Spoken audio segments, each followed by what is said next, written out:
So let's spin it forward a little bit, but I still want to stay on a similar topic because a thought crossed my mind today as Joshua Palmer returned to practice in full. Joshua Palmer, I assume, is going to be active this week.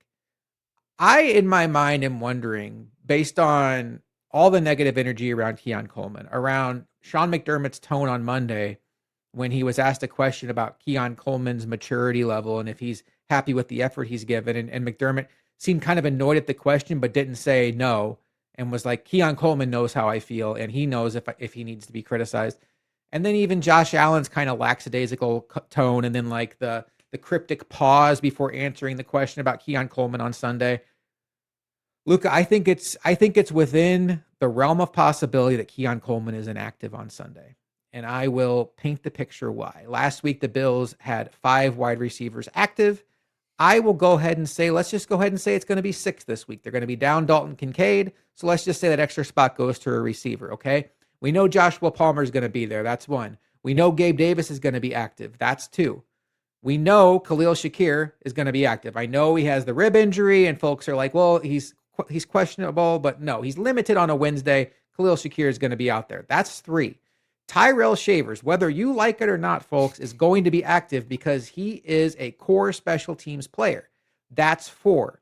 You now have 2 spots for 4 receivers: Hardman, Coleman, Samuel, and Moore. Okay. The 4 guys I've named so far are Shakir slot, and then you have Gabe Davis outside, Palmer outside, and then Shavers, who's outside, but also special teams.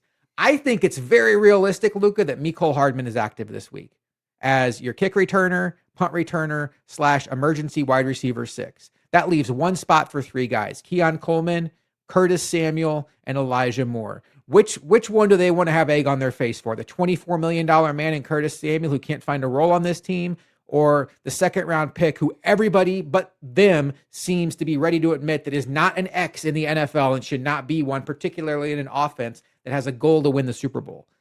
I think it's entirely likely that Keon Coleman sits this week. Maybe not as a punishment, just as a chance to catch his breath, breathe, let it slow down. Like we saw Josh Allen do rookie year when he hurt his arm. It was like the best thing that happened to him to sit back and watch Derek Anderson and Matt Barkley do it. And then when he came back in, the game had slowed down for him. The more I think about it, I don't know that I would predict it, but I think it's at least possible. Possible is absolutely in play here. I'll give you that. I was starting to be in a mindset of I need to pump this back a little bit based on where you're leading this, but to end it the way you have, I think is perfect. It's the bow that needed to be on top of this point. It's possible, and I absolutely am all for that mindset.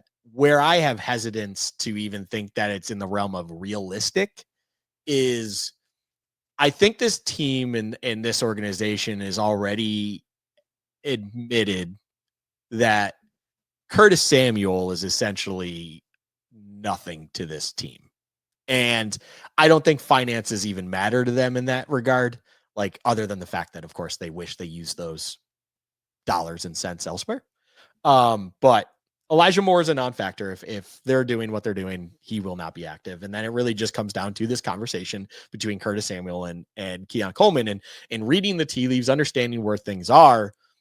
Going back to the previous conversation we just had, Joe Brady and this team better have recognized that we need to try to see if we can get something out of this guy at all. And they still haven't really even tried to do anything when it comes to maybe letting him be the big inside, letting him be like early on Gabe Davis. You know, that's the ironic part of all of this to me, Josh, is like, hey, can we maybe turn him into like season 1, season 2, Gabe Davis? Can we big slot, deep shot, just get him running deep overs out of the slot and things like that, just across behind the linebackers, across the face of safeties, into open gaps and spaces, things like that, where it's like, which by the way, you're not going to be playing a lot of zone against this Tampa team. So don't know where the success comes in that regard, but get him inside where the matchups might be a little bit more favorable. And on top of that, you can at least create havoc and traffic for him to maybe get that little bit of a step separation and ultimately succeed maybe a little bit more, because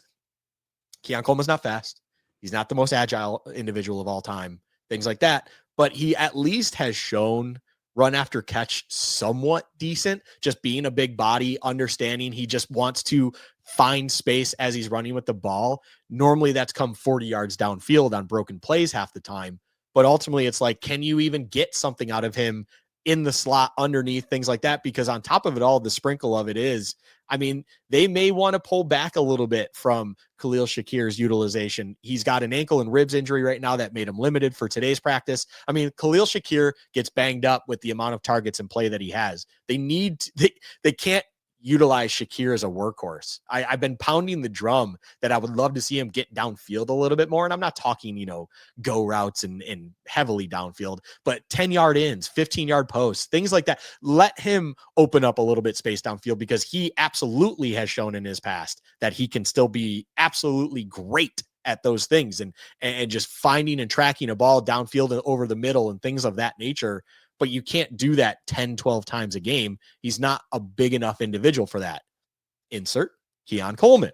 Can you do that with a bigger framed individual such as Keon Coleman, who feels like he should be able to thrive there? I mean, you even have people that are very experienced, like a Steve Smith Sr., like a Chad Ochocinco, who they like Keon Coleman, the player and the person, and they also pound the drum of, it drives them nuts that he's not utilized more in the slot and in other positions that they feel like someone like him would thrive better in the NFL, because even the college tape showed that it was not going to be something that works from the boundary.